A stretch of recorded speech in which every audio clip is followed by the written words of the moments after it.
చంద్రబాబు నాయుడు గారు 4వసారి కూడా చేయబోతున్నారు కొత్త ప్రభుత్వం. అంటే ఒకసారి ఎన్టీ రామారావు గారు కూడా 4 సార్లు, కానీ చంద్రబాబు నాయుడు గారు ముఖ్యమంత్రిగా 4వసారి ప్రమాణ స్వీకారం చేయబోతున్నారు.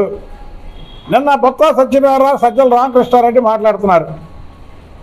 జగన్మోహన్ రెడ్డి గెలుస్తున్నాడు, జగన్మోహన్ రెడ్డి విశాఖలో ప్రమాణ స్వీకారం చేస్తారని. ఇవన్నీ కూడా అధికారుల్ని భయప్రాంతులు చేయడానికి, వాళ్ళ దగ్గర ఉన్నటువంటి పెండింగ్ ఫైల్స్ ఏమైనా ఉంటే క్లియర్ చేసుకోవడానికి. దయచేసి అధికారులకు చెప్తున్నాం, మీరు ఈ క్షణం నుంచి జగన్మోహన్ రెడ్డి అనే వ్యక్తి ముఖ్యమంత్రి కాదు, ఈ క్షణం నుంచే చంద్రబాబు నాయుడే ఈ రాష్ట్రానికి ముఖ్యమంత్రి అని ప్రజలు 13వ తారీఖున ఉదయం 6 గంటల నుంచి అర్ధరాత్రి 2 వరకు బారులలో ఉన్న ప్రతి ఒక్క మహిళ కూడా చంద్రబాబు నాయుడు గారు ముఖ్యమంత్రి కావాలని వేశారు. ఇవాళ వాళ్ళు అంటారు వాళ్ళ పథకాలు చూసి వేశారని. కాదు, సూపర్ 6 అని ఏదైతే పథకాలు పెట్టాడో చంద్రబాబు గారు, అలాగే పవన్ కళ్యాణ్ గారు ఆ సూపర్ 6 చూసి ఓట్లేశారు. చంద్రబాబు నాయుడు గారి పరిపాలన చూసి ఓట్లేశారు.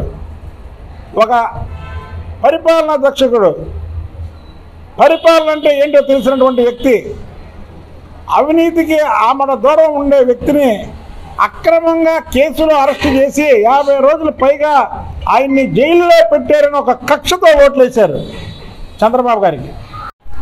ఎన్నికల ఫలితాలు చూసి ఇంకో సంగతి ఏంటంటే 135 సీట్లలో బొత్స సత్యనారాయణ కూడా ఓడిపోతున్నాడు. వాళ్ళ భార్య బొత్స ఝాన్సీ కూడా ఓడిపోతుంది. బొత్స సత్యనారాయణ ఓడిపోతే, వాళ్ళ భార్య ఓడిపోతే రాజకీయాల నుంచి తప్పుకుంటానని చెప్పానండి, తప్పుకుంటానని చెప్పానండి. అంతేగాని ఏదో ఈ 4 రోజులు మభ్య పెట్టడానికి, ఈ 4 రోజులు అధికారులను భయపెట్టి ఏదన్నా చిన్న చిన్న ఫైల్స్ ఉంటే సంతకాలు పెట్టించడానికి కాదు. ఈ రాష్ట్ర ప్రజల బాగుకై రాష్ట్ర ప్రజలు తీసుకున్నటువంటి నిర్ణయం, చంద్రబాబు నాయుడు గారు అయితేనే ఈ రాష్ట్రాన్ని బాగు చేస్తాడనే ఒకే ఒక తలంపుతో ఉదయం 6 గంటల నుంచి రాత్రి 2 వరకు కూడా ప్రజలు లైన్లో ఉన్నారు. ఇది చంద్రబాబు నాయుడు గారికి ప్రజలు ఇచ్చినటువంటి గిఫ్ట్ కాకుండా, ప్రజలు మమ్మల్ని కాపాడండి, మనం ఆపద వచ్చింది భగవంతుడా అని కోరుకుంటాం. మనకు ఆపద వచ్చినప్పుడు ఏం చేస్తాం? భగవంతుని కోరుకుంటాం. అలాగే ఆంధ్ర రాష్ట్ర ప్రజలు ఇబ్బందుల్లో ఉన్నారు, బాధల్లో ఉన్నారు. ఇవాళ ఎవరికి ఉద్యోగ అవకాశాలు లేవు, ఇల్లు గడవడం కష్టంగా ఉంది. ఈయనేదో సంవత్సరానికి 10,000 15,000 ఇస్తే ఆ డబ్బులతో ఇల్లు గడుస్తుందా? ఆయన అనుకుంటాడు జగన్మోహన్ రెడ్డి, నేను ఇచ్చే పథకాలతో వీళ్ళకి ఇల్లు గడుస్తుందని. ఎవరికైనా గడుస్తుందా? నెలకు 20,000 30,000 వాళ్ళకి సంపద ఉంటే గడుస్తుంది. కానీ నువ్వు సంపదని నాశనం చేసి నువ్వేదో భిక్ష ఇచ్చినట్టు ఇస్తే ఎలాగా? చంద్రబాబు నాయుడు గారు, భువనేశ్వర్ గారు, లోకేష్ బాబు గారు, బ్రాహ్మణి గారు నలుగురు 4 దిక్కులకు వెళ్ళి ఈ ప్రజలను రక్షించాలి, మా ప్రజల్ని రక్షించుకోవాలి అని నలుగురు 4 దిక్కులు, 4 దిక్కులు అంటారు చూసారా? ఆ 4 దిక్కులకు వెళ్ళి ప్రజలకు వివరించి, ఇవాళ పార్టీని నిలబెట్టడం కోసం కాదు, వాళ్ళు పార్టీ అయిపోయిందని పారిపోయిన వాళ్ళ గురించి కాదు, రాష్ట్రాన్ని బాగు చేయడం కోసం. ఏదైతే ఎన్టీ రామారావు గారి దగ్గర నుంచి చంద్రబాబు నాయుడు గారి వరకు ఈ రాష్ట్ర ప్రజలు బ్రహ్మరథం పట్టారో, ఈ రాష్ట్రంలో చంద్రబాబు నాయుడు గారికి దేశ విదేశాల కీర్తి ప్రతిష్టలు పెంచారో, ఆ ప్రజలు పాడవకూడదు, ఈ ప్రజల్ని మేము బాగు చేయాలనే ఒకే ఒక ఉద్దేశంతో ఆ నలుగురు కూడా 4 దిక్కులుగా వెళ్ళారు.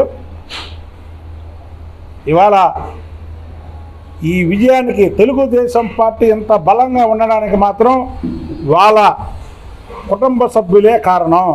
చంద్రబాబు నాయుడు గారు, భువనేశ్వరి గారు, లోకేష్ బాబు గారు, బ్రాహ్మణి గారు. అలాగే ఏ రోజైతే చంద్రబాబు నాయుడు గారు జైల్లో ఉంటే పవన్ కళ్యాణ్ గారు లోపలికి వెళ్ళి సీట్లన్నీ పొత్తులేంటి, ఎక్కడెక్కడ ఏ సీట్లు ఏం లేకుండా చంద్రబాబు నాయుడు గారు లాంటి వ్యక్తిని అక్రమ కేసులో లోపల పెడతారా అని బయటికి వచ్చి బేషరత్తుగా ఎప్పుడైతే మద్దతు ఇచ్చాడో పవన్ కళ్యాణ్ గారికి కూడా ధన్యవాదాలు తెలుపుతుంది. దొంగలు ఒకటవుతారు, నిజాయితీ పరులు ఒకటవుతారు.